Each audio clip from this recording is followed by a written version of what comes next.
Hi there, SixofQueens here, and learning still sucks.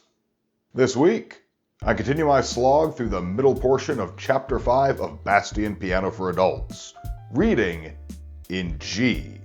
In between the previous session and this session, I was reminded of a very important aspect of playing in the key of G that until this most recent song that I was working on, Stars Above, I think, I might have to go back and double check that assertion, hadn't come up in any of the other things that I had been playing, and I had completely glossed over it and forgotten about it while playing this piece.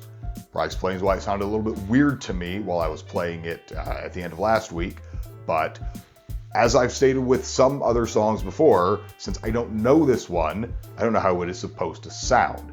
And it was by pure luck and complete accident that while researching completely different information for one of the prior week's videos that I'm in the process of editing right now, I just happened to come across a clip that reminded me about this bit of information. But before tackling that revelation, let's get started the way that we always do.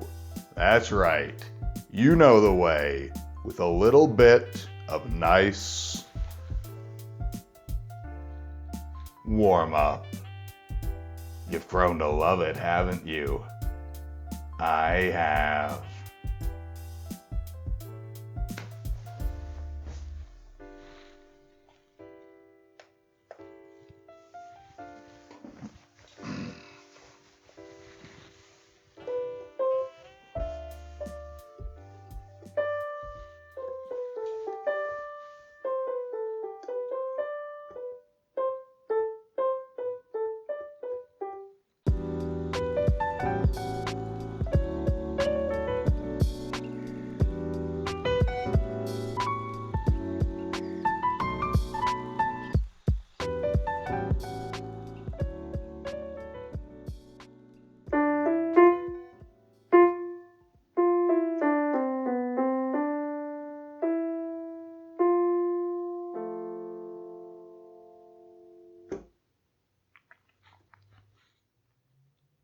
That's nice. That felt good. I like that. I ended that warm-up session not incredibly pissed off, tense, and feeling that my right nut was starting to go numb. So the piece that I started at the end of last week, Stars Above, like many of the pieces in this chapter would be expected to be, is written in the key of G. However, unlike most of the pieces I've come across so far, or so dear God I hope, this one actually contains Fs in it, which is crucial to keep in mind when playing in the key of G, because in G, all Fs are to be played sharp. That is what the denotation of the sharp sign on the F line is indicating.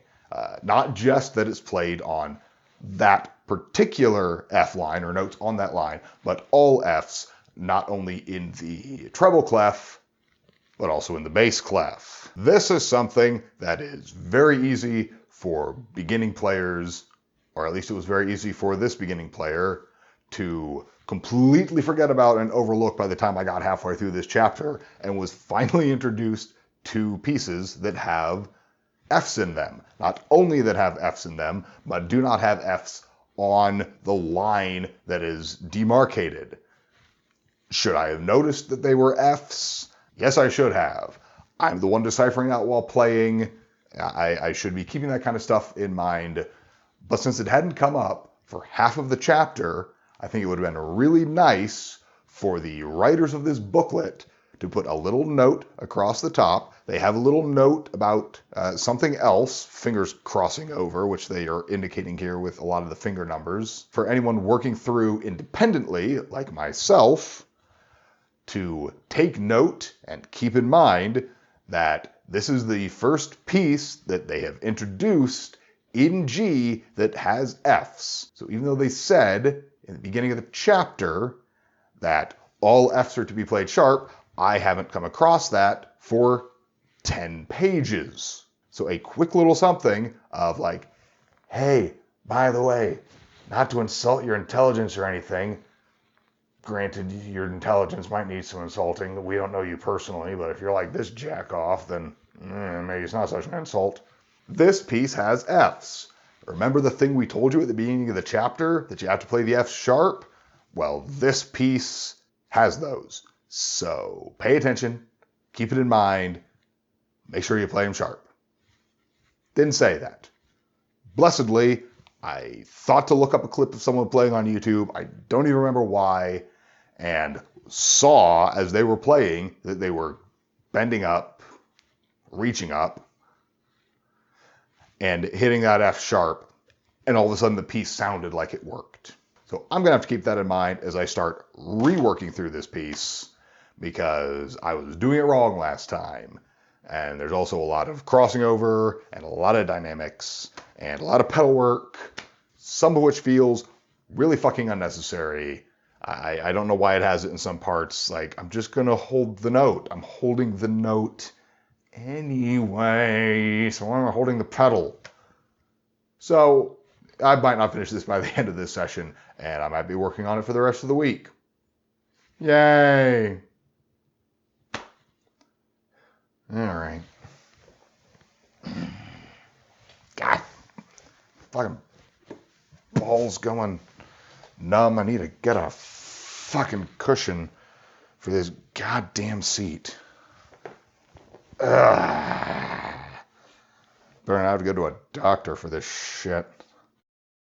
Alright.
If you'd like to see what it took for me to get this far, then you can either click up here or the link in the description below to catch the entire series from the very beginning. And if you'd like to find out where I go from here, then don't forget to subscribe and hit the bell icon so that you know when I upload next. So far I've practiced hours over weeks. Let's see what, if anything, I learn next time.